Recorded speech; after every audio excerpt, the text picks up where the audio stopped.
This episode of the CyberWire is made possible in part by SpyCloud. Stolen data circulating on the criminal underground is fuel for data breaches, account takeover, ransomware attacks, and online fraud. Your biggest security risk might be a breach or malware infection outside of your control that leaks the data of your users. SpyCloud constantly recaptures and analyzes new data from the criminal underground, powering solutions that proactively protect over 2 billion employees and consumers worldwide. Learn how to make recaptured data your best defense at spycloud.com/cyberwire. That's spycloud.com/cyberwire.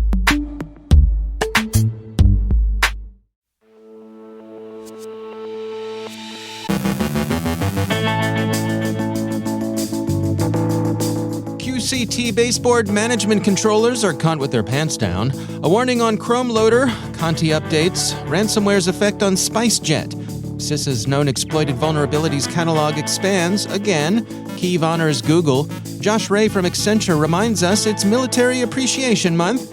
Our guest is Melissa Bischoping from Tanium with lessons learned from the American Dental Association ransomware attack. And a poacher turned gatekeeper.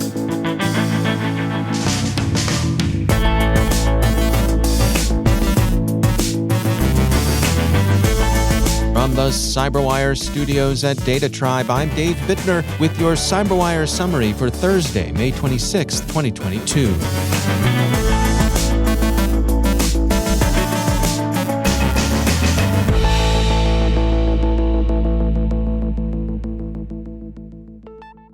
Eclipsium this morning published research into the susceptibility of Quanta cloud technology servers to exploitation via the Pantsdown Baseboard Management Controller flaw. This vulnerability can provide an attacker with full control over the server, including the ability to propagate ransomware, stealthily steal data, or disable the BMC or the server itself. Additionally, by gaining code execution in the BMC, attackers could steal the BMC credentials, which could allow the attack to spread to other servers in the same IPMI group. Patches are expected soon, and Eclipsium notes that the most recent versions of affected QCT products have a secure boot capability that should serve to mitigate risk in the meantime. Eclipsium's executive summary offers some useful reflections on the business implications of moving to the cloud and of the security issues one needs to remain aware of in doing so. Cloud services are still susceptible to firmware issues that arise in their hardware.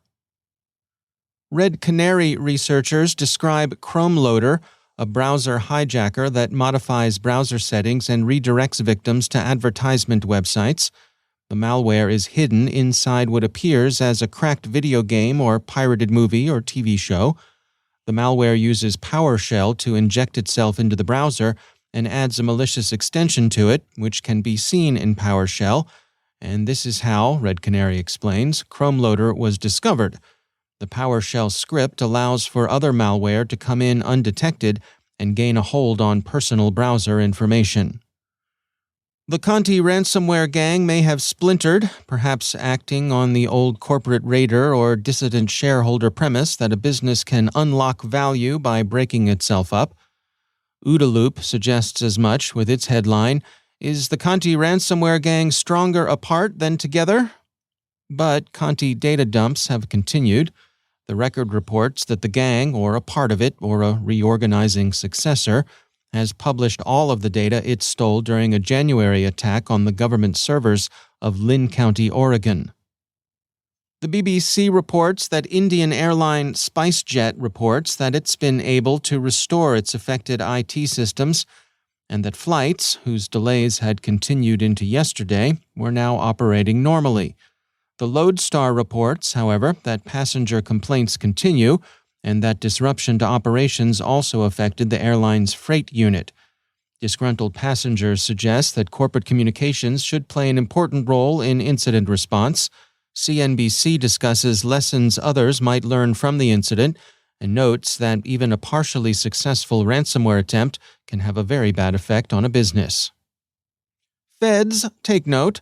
The U.S. Cybersecurity and Infrastructure Security Agency yesterday added 34 more vulnerabilities to its known exploited vulnerabilities catalog, bringing the total of new entries for this week to 75.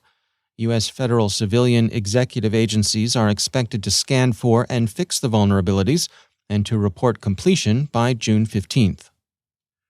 Things are relatively quiet on the cyber front of Russia's hybrid war in Ukraine, although the Ukrainian government has honored Google's assistance with cybersecurity and IT generally with Kyiv's first Peace Prize. Ukraine's government has honored Google for the assistance the company has rendered to Ukraine during Russia's invasion.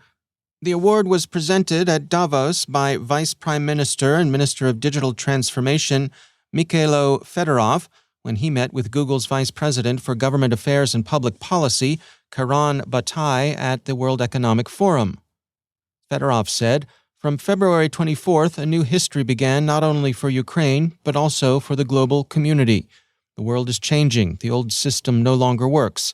Everyone should express a clear position whom they support.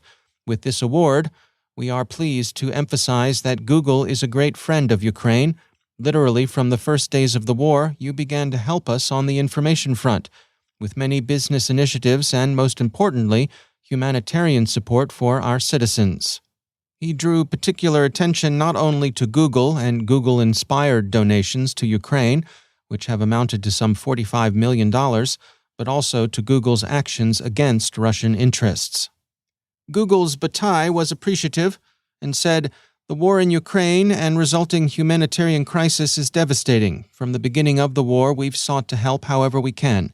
We've committed over $45 million to humanitarian support and worked to ensure our tools are being as helpful as they can be, providing trustworthy information and fighting against cyber attacks. We're humbled and honored that our work has been recognized with this special Peace Prize from Ukraine's President, Volodymyr Zelensky. We will continue to work with the Ukrainian government to provide more support for as long as we are needed." And finally, there's a story that hints at the possibility of atonement and redemption after a career in crime, even when the larceny is grand. And grand it was in this case.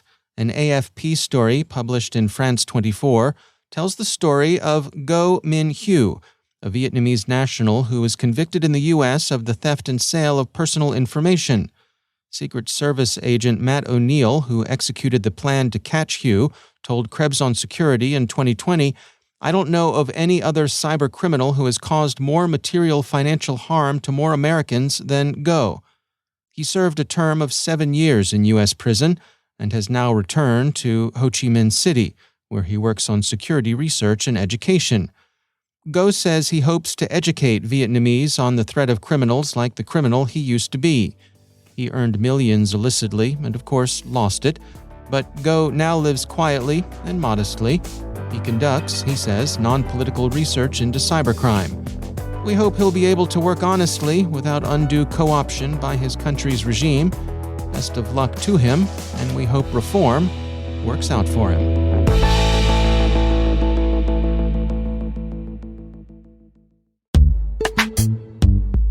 And now, a word from our sponsor, Datadome. Security shouldn't come at the expense of privacy. That's the global consensus, as organizations face increasingly scrupulous legal requirements for processing users' data. CAPTCHAs are no exception. Datadome's CAPTCHA protects customer privacy while keeping all endpoints safe from bots and online fraud. It processes data at the edge, locally, with zero third-party involvement and data retention options to best meet local regulations. Protect your online business with a solution that prioritizes privacy and user experience. Visit datadome.co to get a free threat assessment. That's datadome.co, and we thank Datadome for sponsoring our show.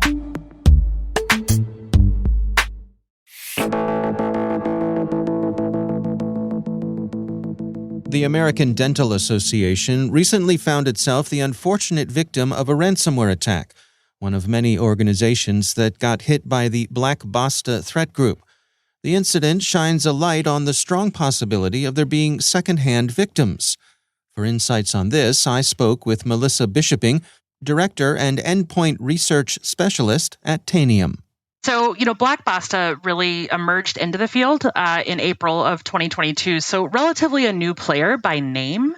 The ADA breach particularly being one of the first high-profile attacks that they've claimed of the dozen or so that they've done. This is, it's a new name. However, we're seeing a lot of similarities to Conti. And so I don't trade in speculation or rumors. There are some technical characteristics and just sort of their style of operations that suggest they may be doing copycat behavior. They could be another threat actor attempting to sort of eschew attribution or misdirect research, or they could be a rebrand. We don't entirely know yet. But we do know that some of the tactics and techniques are very similar, and so therefore some of the mitigating factors are going to be the same best practices. Well, let's dig into some of those tactics and techniques, and then we'll touch on some of the things folks should do to mitigate. What are they up to? So with this specific blockbuster ransomware, they're going to have the entire attack chain that leads up to the actual execution, right? The execution of the ransomware itself is something that is done once they have administrative privileges on the machine. And they're going to go through looking to corrupt your ability to restore from backups. They're also doing a lot of data exfiltration. And that's one of the things I really want to zero in on here. This is an emerging trend that we've seen over 2019, 2020, and still continuing now into 2022, is the data theft and exfiltration before encryption. You'll hear it referred to often as the double extortion or triple extortion, or in some cases, quad extortion ransomware, to be able to maximize their return on investment and their opportunity for profit. So in terms of protection here, what should folks be doing? Well, so twofold. One, the same ransomware best practices that we've been talking about for years still apply. This is your security hygiene, your patch management, multi-factor authentication wherever possible, reducing the likelihood of credential reuse. And those are just really good security practices overall. But in addition to protecting yourself, you also need to be aware of the threat landscape as these double and triple extortion threat actors may affect businesses that you do business with or that you're a customer of. So if you're, in the market of dental and healthcare and someone like the ADA gets breached, have you done the proactive hygiene and security that would keep you safe in the event that some of your data was what was stolen? So, I mean, it's almost a mindset kind of thing of being sure to think beyond your own organization. Absolutely. I talk to a lot of security leaders who, when any, high profile, well-connected organization is attacked, they immediately are asking, am I next? Does this affect me? Do we have systems that are connected? And so I think it's important to prioritize staying informed when situations like this happen. There's a lot of speculation, and sometimes it's even well-intended speculation about what happened or who might be next. But prioritize connecting with the official channels. And, the incident responders who work on these issues are going to be reaching out and providing timely information wherever possible, but also sort of do a self-assessment of what is the likelihood that maybe an employee signed up for a service using their work account that may be connected to this, because we're in an adjacent industry. The bottom line is avoid the speculation and fear-mongering in the fallout of an attack, stay informed through the official communications, and then proactively educate your employees about fallout, social engineering tactics, and do some proactive password resets as well. Whenever we talk about ransomware, of course, lateral movement is a concern. What things would you like to highlight when it comes to that? Sure. I sort of touched on this in one of my earlier statements.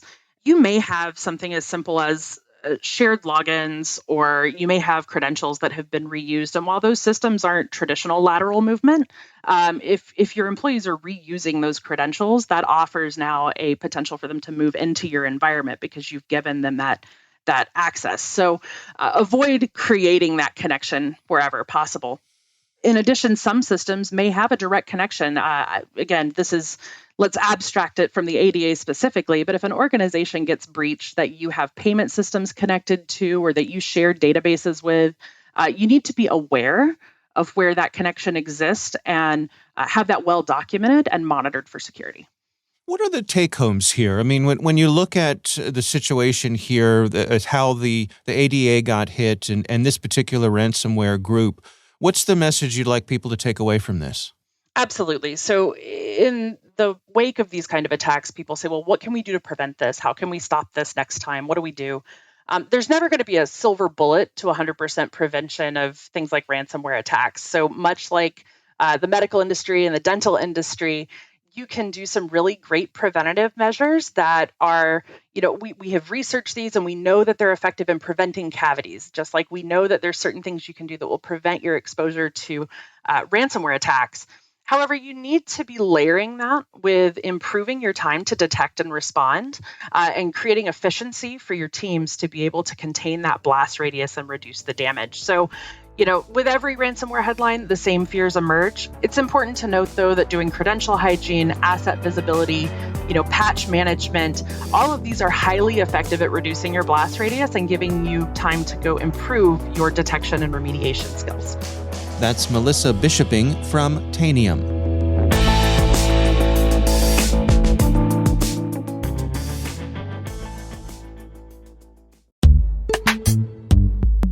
And now, a word from our sponsor, Barracuda. Right now, everyone is talking about cryptocurrency, and the cyber criminals are hiding in the conversation. Cyber criminals use social engineering loaded with urgency and fear to successfully prey on your company, your employees, and your customers. Spear phishing is just one of 13 types of email threats. Barracuda has identified these 13 types and shows you how you can protect your company, your customers, and your reputation. Find out about the 13 email threat types and Barracuda email protection. Get your free ebook at barracuda.com/cyberwire. And we thank Barracuda for sponsoring our show.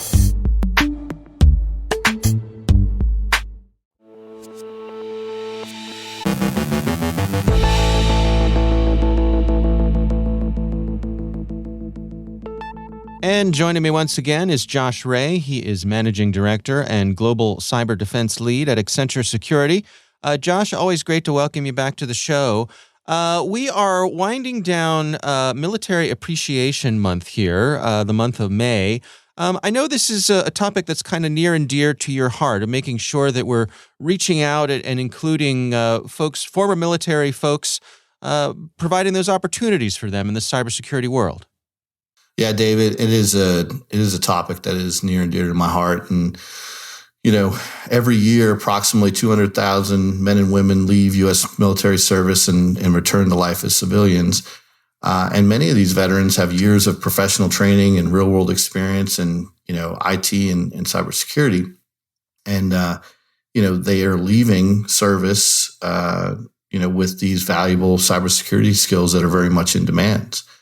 And then veterans from all military branches and career fields, they bring a wealth of skills and attributes to the table, as you know, and these characteristics, can include, strong leadership and teamwork, high degree of integrity, and also, I think, especially in this field, maintaining composure under pressure is key. Is there a bit of a culture shock that folks sometimes have when they're coming out of the military and heading into private industry? And, as employers, are there things that we can do to help that transition? Yeah, that there is definitely a decalcification effect that occurs, anytime you're looking to transition from, say, public sector or, a branch of the military. So, I reached out to a lot of our vets that work at Accenture Security, and we kind of distilled things down to 4 ways to kind of get started in this career in cybersecurity.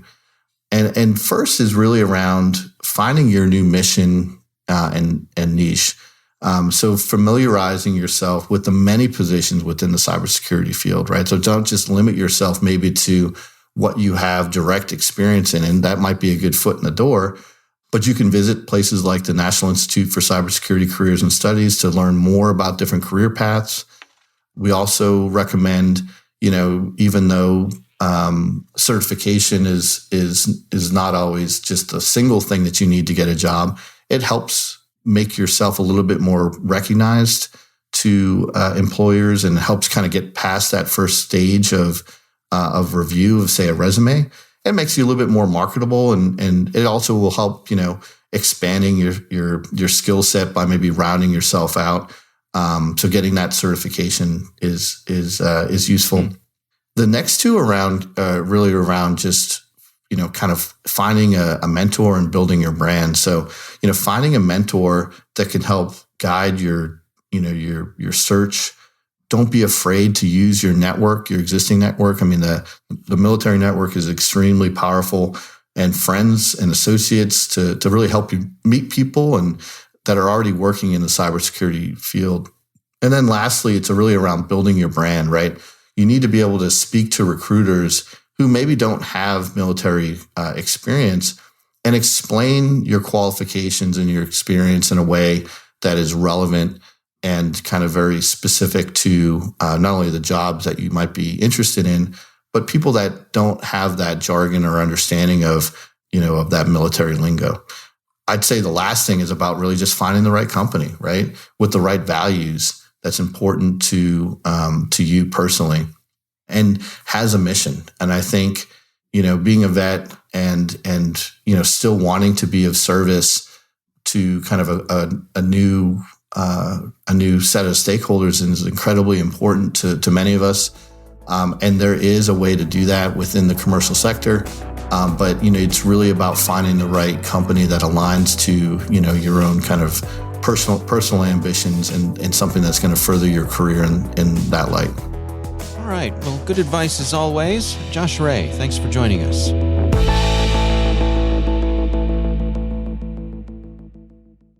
Thanks to all of our sponsors for making the CyberWire possible, especially our supporting sponsor, CyberReason.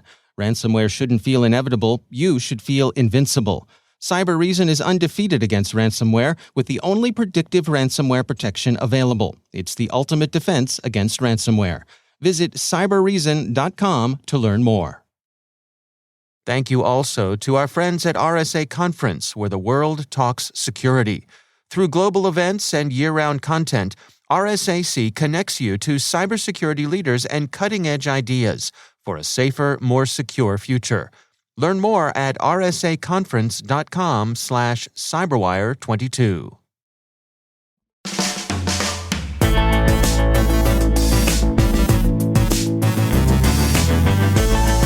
And that's the CyberWire.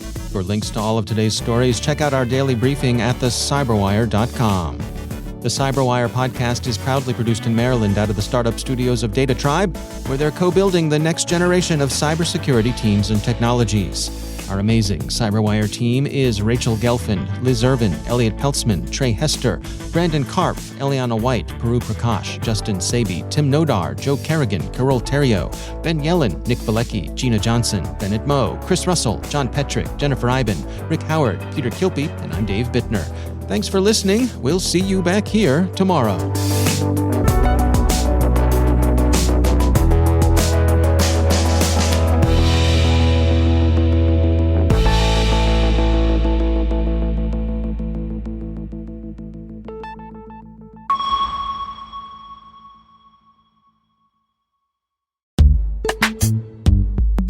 And now, a word from our sponsor, CyberReason. They're out there, and they're coming for you. Ransomware attackers, sophisticated criminal armies bringing organizations to their knees and costing companies millions. But ransomware shouldn't feel inevitable. You should feel invincible. CyberReason is undefeated in the fight against ransomware with the only predictive ransomware protection available, automatically stopping attacks before encryption and empowering security teams with full visibility. It's the ultimate protection against ransomware, an AI-powered defense that defeats ransomware at every stage of the attack, stopping today's threats and ready for tomorrow's. True cyber defense designed for true defenders. Because ransomware won't define this era, those who defeat it will. Visit cyberreason.com to learn more. That's CYBEREASON.com.